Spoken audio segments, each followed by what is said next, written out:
Samuel, donc, est né en 1977. C'est un garçon très bien qui a un DEA d'histoire contemporaine. Comment on fait pour devenir journaliste, quand même un métier bizarre, Oui. quand on a un DEA d'histoire contemporaine? Alors tu pourrais être prof, enfin un beau métier, quoi. Oui, ou chercheur, c'est une bonne Ouais. question. Et justement, parce que j'ai fait 1 an comme chercheur dans les archives des ministères étrangers et que je me suis dit, je ne veux vraiment pas passer toute ma vie ici. Ouais. Donc voilà, ça a été le début de la fin de ma carrière de chercheur. Et je me suis dit, bon, qu'est-ce qui ressemble le plus à chercheur? Journaliste, je me suis dit, est-ce que c'est pas une manière finalement d'être un historien des temps modernes et du quotidien? Donc voilà, le début. Alors 60 millions de consommateurs et LSA, c'était tes deux premières expériences? Oui, tout à fait. Donc moi, j'ai pas fait d'école de journalisme, donc il a fallu que je commence comme petit stagiaire, mais qui est une excellente école d'humidité et 60 millions de consommateurs qu'on aime ou qu'on n'aime pas. C'est quand même des gens très rigoureux. Donc une référence effectivement, LSA, grande distribution qui reste une référence. Ensuite, j'ai voulu commencer enfin, je me suis embêté, mais en tout cas, la presse pro a ses limites. Moi, j'avais envie d'aller faire quelque chose de plus grand public, et c'est là que j'ai découvert Prisma et management. Management, c'est le cousin ou c'est le petit frère de Capital? Ça a été longtemps le petit frère, cousin, effectivement, on n'a jamais su, qui malheureusement vient de s'arrêter. C'était le dernier numéro récemment, parce que voilà, la presse étant scalée, les ventes sont de plus en plus complexes et qu'il y a de moins en moins de place en kiosque, mais c'était effectivement à l'époque une très très belle équipe. Il y avait une vingtaine de personnes et je pense qu'il y a eu, j'allais dire, une génération de managers qui ont été formés bien, j'espère, au coaching. Au coaching. Alors ensuite, 01 Net, à l'époque, il y a toujours une dichotomie entre le bon journaliste qui est sur la presse écrite et puis le mauvais journaliste ou alors ceux qui étaient dégradés sur la presse digitale. Ça a évolué, ça, un peu? Oui, oui. Moi, j'ai connu, ça fait déjà 20 ans que je suis journaliste. Quand j'ai commencé, alors j'allais dire le web était naissant, j'exagère un petit peu, mais en tout cas, aller sur le web, c'était presque une punition. Je veux dire, c'est quasiment regarder les mauvais journalistes en disant, si tu continues à vraiment être mauvais, à donner tes papiers en retard, tu vas aller sur le web. Aujourd'hui, je dirais pas que c'est le contraire, mais en tout cas, je pense que la majorité des gens ont compris qu'il y avait une richesse infini sur le web et que finalement c'est pas tellement le média qui compte ni le tuyau si je résume, mais ça reste quand même la qualité du journaliste, ce qu'on en fait ou ce qu'on n'en fait pas. Alors ensuite tu fais un bref passage à l'expansion. Pourquoi bref? Oui, alors bref parce que malheureusement je ne l'ai pas enterré, mais en tout cas c'était la dernière année d'existence de l'expansion. J'espère que c'est pas dû à moi. Bon, c'était aussi un très très beau titre, alors là pour le coup qui a été même assez légendaire avec Jean Boissonnat. Mais qui n'avait plus son public et qui a été fondu dans les pages économie de l'Express. Alors ensuite, je prends l'Express, donc là, c'était un joli passage. Quel regard tu portes sur le propriétaire actuel, Alain Veil, qui a repris donc la Tribune, qui est maintenant cessé à l'Express, qui met beaucoup d'énergie, beaucoup de moyens? Oui, je regarde s'il n'est pas dans la salle, je ne crois pas. Non, moi je trouve qu'on aime ou qu'on n'aime pas, j'allais dire, le personnage qu'il a pu faire dans la presse ou pas, c'est quand même assez admirable, parce que reprendre un hebdomadaire aujourd'hui papier, même s'il y a site, c'est quand même assez courageux. C'est plutôt l'assurance de perdre de l'argent que d'en gagner, même si je crois qu'aujourd'hui il est à l'équilibre. Il a tenté un premier virage qui était proclamé The Economist à la française. Là, je pense c'était un peu compliqué parce que je pense que The Economist, il n'y en a qu'un, il n'y en aura qu'un, et on le lit en langue anglo-saxonne. Et là, il revient sur quelque chose d'un peu plus mainstream, porté par l'international et la politique. Et moi, je trouve que c'est un média de qualité, quoi. J'ai pris beaucoup de plaisir, j'y suis resté 7 ans et je continue à le lire avec grand plaisir. Longue vie à l'Express. Et donc, tu as rejoint en janvier dernier Capital, donc tu es patron de la rédaction. Capital est né la même année que le Wine Business, dans les années 91. Et Rémi Dessart, qui était le premier rédacteur en chef, qui était à ta place, a fait sa première intervention publique chez nous. Le Capital avait un an, même pas un mois, et ça cartonnait déjà à l'époque. J'ai appris ça, effectivement. Oui, ça a été une révolution. D'ailleurs, j'allais dire Capital a participé à enterrer un petit peu l'expansion, parce que quand Capital est arrivé, c'était tellement disruptif, comme on dit aujourd'hui, que tous les autres médias économiques, et notamment l'expansion qui était très installée, ont été un peu ringardisés. Voilà. Alors effectivement, ça a été et ça reste une très belle, un très beau journal avec une très belle audience aujourd'hui, Capital. Mais on a l'ambition aujourd'hui de le relancer, non pas parce que ça va pas bien, mais parce que justement ça va plutôt bien et qu'on n'a pas envie d'attendre que ça aille mal, pour le remoderniser et le remettre un petit peu, l'ancrer plus dans le temps présent. Donc on va le relancer en avril-mai. C'est pas encore totalement, c'est off, comme on dit. Voilà, premier semestre, avec des codes plus modernes à la fois dans le graphisme, mais aussi aller sur des territoires sur lesquels on n'allait pas forcément beaucoup, comme l'international, le numérique, la transition climatique. Capital, ou qui a déjà lu Capital une fois dans sa vie? une fois dans sa vie. Je pense qu'il y en a quand même beaucoup. Quoi. Bon, ça va, c'est plutôt rassurant. Et ça représente combien aujourd'hui en termes de lecteurs Alors aujourd'hui, on a 100 000, 110 000 exactement lecteurs papier et on a 11 millions de visiteurs uniques sur le site qui est extrêmement puissant puisqu'on est même plus puissant que celui des Échos par exemple. Alors ton livre, c'est ton premier bouquin. Hein. Oui. Alors pourquoi écrire sur Elon Musk que personne ne connaît? Oui, voilà, cet illustre inconnu. Moi, il se trouve qu'à l'Express, je suivais le spatial notamment et l'automobile. Donc à un moment, je me suis dit, tiens, il y a quand même quelqu'un qui est en train de un petit peu tout révolutionner, qui renverse la table dans deux secteurs dont tout le monde disait, mais personne, il n'y aura jamais un nouvel entrant dans l'automobile. Industrie trop lourde et trop installée. En tout cas, non chinois. Ouais. Voilà, non chinois, trop capitalistique. Et le spatial, la question ne se posait même pas, puisqu'il y a encore pas si longtemps, avant qu'il arrive, c'était un marché étatique. Il n'y avait pas d'acteurs privés. Ça, on l'oublie, parce qu'aujourd'hui, on parle du New Space avec énormément de start-up. Et on s'est dit, donc, avec ma co-autrice Béatrice, le personnage a l'air... Béatrice Mathieu, voilà. Pardon, grand reporter à l'Express. Le personnage a l'air assez détestable quand on lit ses tweets et un peu borderline, pour pas dire cinglé. Il est quand même pas très sympathique. Bon, travailler avec lui, on a pu voir quasiment une centaine de personnes qui ont travaillé avec lui. Et donc tu as rencontré la famille? Oui, on a eu, après des mois et des mois de travail de fourmi, lui on l'a pas eu parce qu'il déteste les journalistes et que ça fait bien longtemps qu'il parle plus à aucun journaliste. C'est rassurant, Capital, en plus. Hein. Oui, c'est ça, en général, on vous traite bien, mais on a pu avoir son père, sa mère, un de ses oncles. Il était comment petit alors, ce garçon? Il était déjà effectivement très très très différent. Il l'a dit aujourd'hui, récemment, il était autiste Asperger. Il vit en Afrique du Sud dans un milieu assez violent. On est en plein apartheid. Il est certes dans une famille plutôt aisée, mais avec un père violent, une mère absente. Lui est totalement à côté de la plaque parce qu'il vit dans un monde de livres, de codes, de jeux vidéo, alors qu'il est au milieu d'un univers extrêmement viriliste. Et donc forcément, il ne se retrouve pas et il est plus ou moins, plutôt plus que moins, martyrisé par ses petits camarades. Et alors, qu'est-ce qui se passe? C'est quoi le déclic?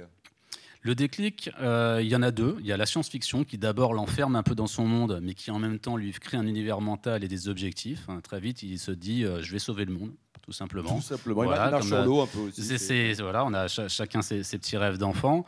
Et surtout, c'est la rencontre avec l'informatique. Où là, tout d'un coup, il va se rendre compte qu'il a un don, qu'il a une capacité hors norme, puisqu'il crée son premier jeu à l'âge de 12 ans, qu'il vend.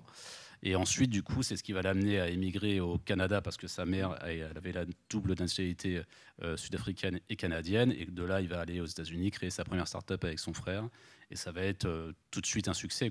Il va tout de suite gagner plusieurs millions de dollars avec sa première société Zip.2, qui était une sorte d'annuaire en ligne, plus ou moins, qui va revendre. Ensuite, il crée X.com, qui est l'ancêtre de PayPal, où là, il va gagner plus de 200 millions de dollars. Et c'est comme ça qu'il va créer, en tout cas avec ces fonds-là propres, qu'il va se lancer en disant tiens, je vais mettre la moitié dans Tesla, l'autre moitié dans SpaceX, et puis on verra. Et Tesla, ça va devenir quoi, selon toi, Tesla? Je pense que là, l'histoire est déjà écrite. Ça sera le Volkswagen des années 2100, 2200. Est-ce qu'il va conquérir Mars? Alors, en tout cas, il va tout faire pour, ça c'est sûr. Il veut vraiment aller sur Mars. Hein. Ah oui, non, c'est pas juste un... Ouais, il fait beau, c'est sympa. Oui, alors après, bon, chacun ses rêves, effectivement, et ça, j'allais dire sa météorologie préférée, mais non, c'est un vrai objectif. Hein. C'est pas juste du marketing pour faire rêver ses troupes, même si ça y participe, parce qu'effectivement, on a eu pas mal d'ingénieurs qui nous disent ça fait quand même plus rêver de bosser pour quelqu'un qui vous dit on va aller sur Mars que quelqu'un qui vous dit on va faire une nouvelle application, quoi. Oui, ce que je peux comprendre. C'est sûr, ouais. Donc oui, je pense qu'il fera tout pour. Il le dit, lui, j'espère que je mourrai sur Mars.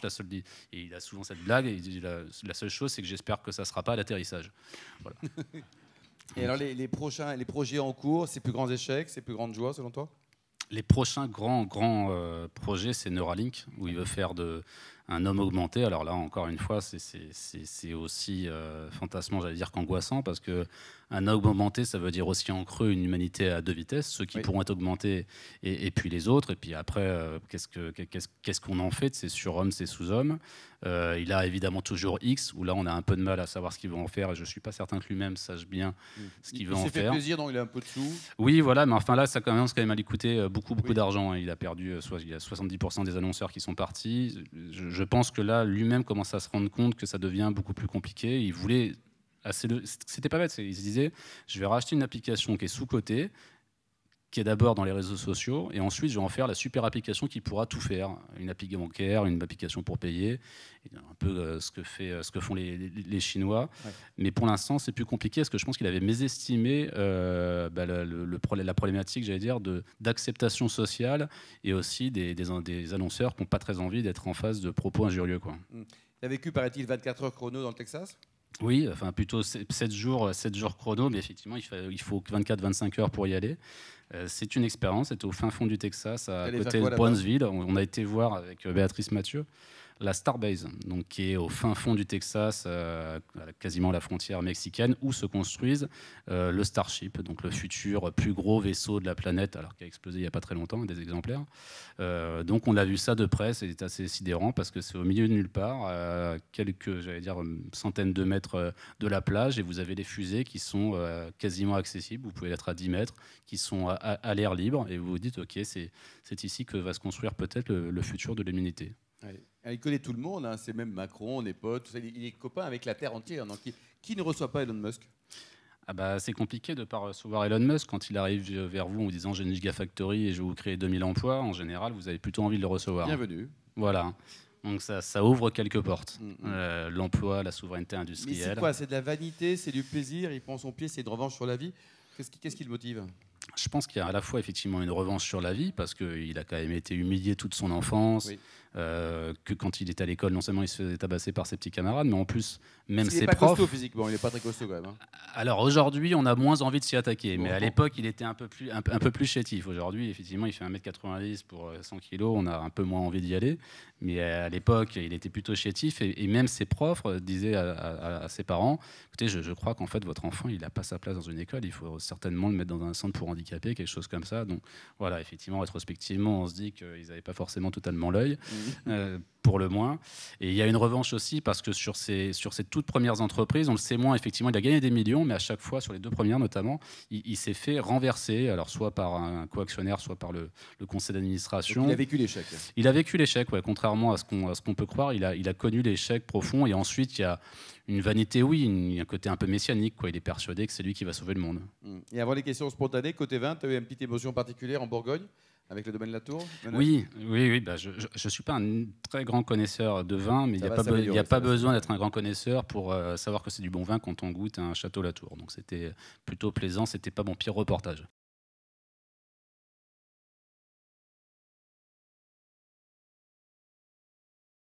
Ce qui m'a le plus étonné, c'est quand on était... Pas encore, je ne serais pas là pour vous parler. Non, c'est quand on est allé au Texas, on a passé une semaine, donc on a été à Brownsville, qui est une des villes les plus pauvres du monde, et on s'est rendu compte qu'il y avait des clubs de fans d'Elon Musk, mais pas qui s'étaient créés sur place. Des gens qui avaient déménagé parfois, qui avaient fait des milliers de kilomètres pour venir déménager là, acheter leur maison, parce qu'ils nous ont dit...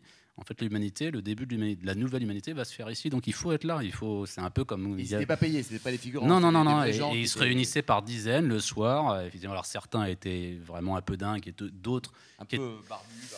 Il y avait un peu de tout, mais certains étaient... Il y avait aussi des investisseurs qui étaient assez malins en se disant, si Musk vient ici, qu'à la Starbase, demain, tôt ou tard, il y aura des ingénieurs, donc ça va faire grimper le marché de l'immobilier, et donc moi j'achète maintenant parce que ça coûte rien. Mais il y avait aussi des gens qui nous disaient juste, non, moi je veux être là, quoi. C'est le Messie, quoi. Et donc là, je me suis dit, oui, c'est pas du tout juste un patron. Il n'y a pas que Paco Rabanne, la fin du monde, tout ça. Quoi. Non, c'est un autre niveau. Je ne sais pas si lui y croit, mais vraiment, les gens sont... Ouais, ils vous parlent de lui comme une sorte de demi-dieu. Ils ont des t-shirts Elon Musk. Enfin, c'est assez sidérant. Hein. Ouais.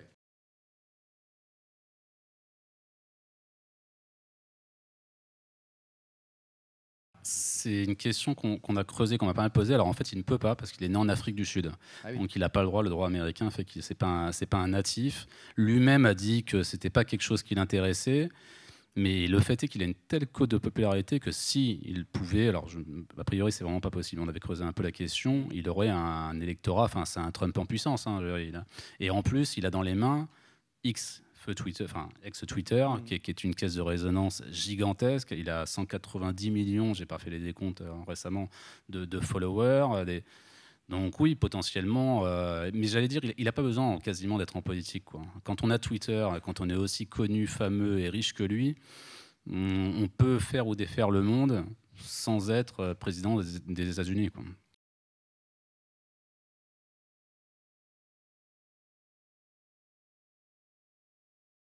C'est lui-même, parce que sur la fin de... Je vous raconte une petite anecdote. On a eu le numéro 2 de Twitter, il se trouve qu'il était français, donc on avait un peu de chance, qui venait de se faire virer. Donc on était dans la dernière ligne droite de notre livre. On l'a rencontré à Paris. Il nous a raconté une anecdote qu'on raconte dans le livre. C'est-à-dire qu'ils voient arriver... Parce qu'il faut qu'ils achètent le bouquin. Oui, mais ils vont l'acheter quand même. Bon, ils voient arriver donc Elon Musk qui arrive. On est en pleine affaire. Donc vous vous rappelez, rachat de Twitter par Elon Musk. Les annonceurs qui disent est-ce que le mec est dingue, est-ce qu'il faut qu'on reste et qu'il faut qu'on parte. Lui est là pour normalement à la fois rassurer un peu les salariés, mais surtout beaucoup les investisseurs. C'est une réunion avec tous les plus grosses boîtes, les agences com du monde qui sont là. Et donc lui, il vient avec sa mère, qui est là pendant toute la réunion. Mais j'ai vraiment imaginé la plus grosse réunion de toute votre vie, la plus importante. Vous avez votre mère à côté qui pose des questions, qui connaît rien. Elle était mannequin, donc je n'ai rien contre les mannequins. Mais attention, là, on ne va pas analyser les propos, mais oui. Mais voilà, et parce qu'effectivement, il est entouré que de yes men, il fait ce qu'il veut, sa mère le rassure, donc il vient avec sa mère, et tous les gens autour, quand il fait des tweets ou complètement débiles, et il le dit en plus avant, tiens, je vais tweeter ça, tout le monde lui dit oui, yeah, c'est vraiment génial, ça, c'est vraiment... Personne ne dit non à Musk. Il n'y a pas de contre-pouvoir. Personne ne dit non à Musk, donc ça, à un moment, ça peut être très dangereux. Ouais.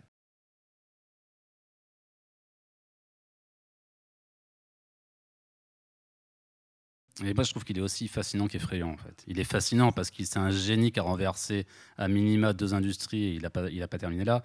Effrayant parce que trop puissant et parce qu'aucun affect.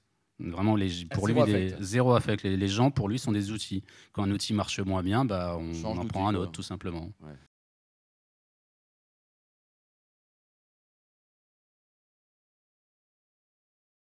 C'est possible. Ce qui est sûr, en tout cas, c'est qu'il avait mésestimé la difficulté de retourner cette entreprise et surtout, mais ce qui est assez, moi je trouve ça presque drôle, c'est qu'en fait il rachète un réseau social, donc quelque chose de profondément humain, en tout cas qui est dans le rapport, l'inter-rapport.